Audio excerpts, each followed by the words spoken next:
Gusto ni Satanas na scroll mo lang ito at balewalain, pero nais ng Diyos na makita mo ito. Ito ay tungkol sa iyong walang hanggang hantungan. Alam mo ba ang mga pangitain ng mga huling araw na ipinropesya sa aklat ng pahayag? 7 anghel ang magpapatunog sa 7 trompeta. Inihahayag ang paghuhukom ng Diyos. 7 mangkok ng puot ang ibubuhos mula sa langit, susunugin ang lupa at guguluhin ang mga bansa. 4 na mga ngabayo ang susulpot, magdadala ng salot, digmaan, taggutom at kamatayan. Ito ang pinaka-nakakakilabot na propesiya sa Biblia, huling babala ng Diyos sa buong sangkatauhan. Sa panahon ngayon, natutupad na ang mga propesiyang ito. Tayo ay nabubuhay sa mga huling sandali ng mga huling araw. Mga kapatid, tigilan na ang pagpapakasasa sa mundo.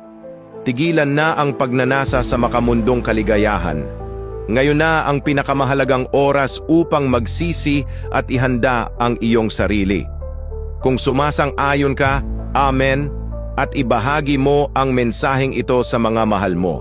Maging mapagmatyag tayo at sama-samang maghanda ng sama-sama, sinasamantala ang huling pagkakataon para sa kaligtasan.